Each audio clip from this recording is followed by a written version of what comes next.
নমস্কার সবাইকে, আবারও একটা নতুন রান্নার ভিডিও নিয়ে চলে এসেছি। তোমরা বলতেই পারো এটা একটা এক্সপেরিমেন্টাল রান্নার ভিডিও, যেটা আমি প্রচণ্ড ভালোবেসেছি খেয়ে। তার কারণ আর আমার বাড়িরও সবাই খেয়ে বলেছে যে দারুণ হয়েছে। এটা যারা বিরিয়ানি আর ফ্রাইড রাইস দুটোই খেতে ভালোবাসে তাদের জন্য একদম অ্যাপ্লিকেবল। তোমরা একবার না একবার বাড়িতে এটা ট্রাই করো, ট্রাস্ট মি। বাড়িতে ট্রাই করার পরে আমাকে কমেন্ট করে জানিও যে কেমন লাগলো। প্রথমে সবজিগুলোকে ভালো করে কেটে সেটাকে ভেজে নিতে হবে। একটু বড় বড় করে কাটাই ভালো। তারপর একটা পাত্রের মধ্যে ঘি গরম করে সেটার মধ্যে কাজু আর কিশমিশ ভালো করে ভেজে তুলে রাখতে হবে। দেন সেই সেম পাত্রটার মধ্যে পনিরের কিউব ছোট ছোট করে কেটে সেটার মধ্যে নুন মাখিয়ে কিছুক্ষণ রেখে দেওয়ার পরে এরকমভাবে ভেজে তুলে নিলেই পনির ভাজাগুলো হয়ে যাবে। তারপরে সবজিগুলো যে ভেজেছিলাম সেটার মধ্যে অল্প একটু নুন আর চিনি দিয়ে ভালো করে ভেজে তুলে নিতে হবে। দেন একটা পাত্রের মধ্যে ওই ভেজানো চালটার সাথে ভেজানো চালটার জল আর কিছুটা এক্সট্রা জল ভাত করার জন্য তার মধ্যে গোটা গরম মশলা, তেজপাতা, নুন, ঘি বা সাদা তেল দিয়ে ভালো করে, আর নুনটাও দিয়ে দিতে হবে সেটার সাথে। এই সব কিছু একসাথে দিয়ে মোটামুটি জলটা যতক্ষণ পর্যন্ত ফুটবে ফুটিয়ে নিতে হবে। আর বিরিয়ানির এসেন্সটা যাতে আসে তার জন্য আমি এখানে কেওড়া জল দিয়েছিলাম, যাতে বিরিয়ানির ফ্লেভারটাও পাওয়া যায়। এর জন্য কেওড়া জল দিয়েছিলাম। তোমাদের কাছে কেওড়া জল, গোলাপ জল, মিঠা আতর এই তিনটে থাকলে তোমরা এই তিনটেই দিতে পারো। আমার কাছে শুধু কেওড়া জল ছিল তাই আমি কেওড়া জল দিয়েছিলাম শুধু।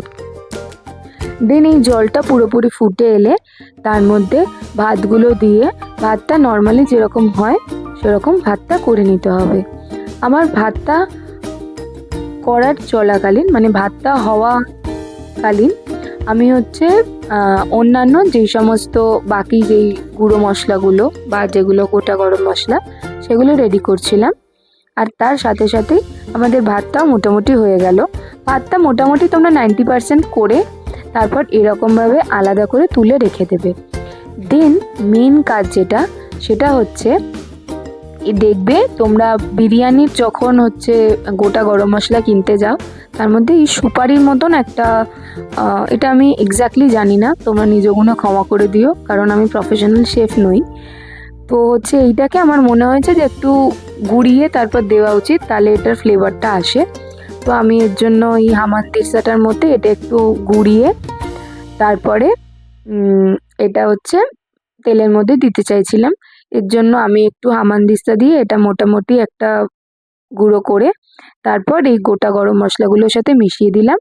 তারপর একটা পাত্রের মধ্যে, মানে একটা ফ্রাইং প্যানের মধ্যে ঘি গরম করে সেটার মধ্যে গোটা গরম মশলা দিয়ে ভালো করে কিছুক্ষণ ফ্রাই করে নিতে হবে। দেন সেই গোটা গরম মশলাটার উপরেই তোমরা চালগুলো দিয়ে দেবে। কেউ ভেবো না যে চাল ভেঙে যাবে তেলের মধ্যে ডিরেক্ট দিলে বলে। চাল ভাঙবে না, যেহেতু চালের মধ্যে যখন ভাতটা করছিলে তখন তার মধ্যে ঘি বা সাদা তেল দেওয়া ছিল, তার জন্য চাল একদমই ভাঙবে না। আর 90% যেহেতু কুক করেছো এর জন্য চাল ভাঙার কোনো প্রশ্নই আসছে না। দেন তারপর এরকমভাবে চালটা ওই ঘি আর গরম মশলাটার উপর দিয়ে ভালো করে মিশিয়ে নিতে হবে। তোমরা একটু লো ফ্লেমেই পুরো জিনিসটা করো, তার কারণ হাই ফ্লেমে করলে এটা পুড়ে যাওয়ার চান্সেস বেশি থাকে, তাই একটা পোড়া গন্ধ চলে আসার চান্সেস থাকে। তো লো ফ্লেমে করো এই পুরো জিনিসটা। তারপর ভাতের মধ্যে যেই সমস্ত সবজি ছিল সেই সব সবজি ভাজাগুলো দেওয়ার পরে মেইন পার্ট সেটা এবার এটার মধ্যে বিরিয়ানির মশলা দিতে হবে, যার জন্য এটাতে বিরিয়ানির একটা ফ্লেভার আসবে। কিন্তু একটা ফ্রাইড রাইসের মধ্যে যেরকম একটা মিষ্টি মিষ্টি ব্যাপার থাকে সেটা এটার মধ্যে হবে না। তার কারণ আমরা এটা পুরোপুরি চিনিটা স্কিপ করব। আমরা এর মধ্যে কোনো রকম কোনো চিনি ইউজ করব না। তো এবার বিরিয়ানি মশলা দেওয়ার পরে তারপর এখানে কেওড়া জল দিয়ে দিচ্ছি। আমি আবারও বলছি, আমার কাছে গোলাপ জল ছিল না বলে আমি এর জন্য কেওড়া জলটা ইউজ করেছি। তো তোমাদের কাছে গোলাপ জল, মিঠা আতর এগুলো থাকলে তোমরা এই সমস্ত কিছু ইউজ করতে পারো। জাস্ট ফুড কালারটা ইউজ করো না, তার কারণ বিরিয়ানির তো যেরকম ইয়েলোইশ কালার থাকে সেটার এখানে দরকার নেই তাই। দেন তারপর হচ্ছে পনির আর কাজু কিশমিশ ভাজাটা আমরা দিয়ে দিলাম। দেন নামানোর আগে কিছুটা ঘি ওপর থেকে এরকম দিয়ে তারপর ভালো করে মিক্স করে নামিয়ে দিলে রেডি আমাদের শাহি পোলাও, যেটা না বিরিয়ানি আর না ফ্রাইড রাইস। তোমরা মুখে দিলে এটা বুঝতে পারবে যে এটা বিরিয়ানিও নয়, ফ্রাইড রাইসও নয়, কারণ ফ্রাইড রাইস একটু মিষ্টি মিষ্টি হয় আর বিরিয়ানি তো বিরিয়ানির মতনই হয়।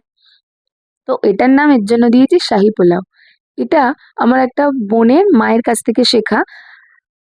তোমরা যদি চাও আমি ওনার ডিটেলসও তোমাদের সাথে শেয়ার করে দেবো, যে তোমরা আরও ভালো ভালো রান্নার আইডিয়া পেতে পারো। তো এটা হচ্ছে ছিল এরকম লুক, আর আমি এখানে ট্রাই করছিলাম। দেখো আমার রিয়াকশনটা কীরকম ছিল, আর তোমাদের কিছু ভালো লেগে থাকলে like comment share and subscribe করে দিও। চলো আজকের জন্য টাটা।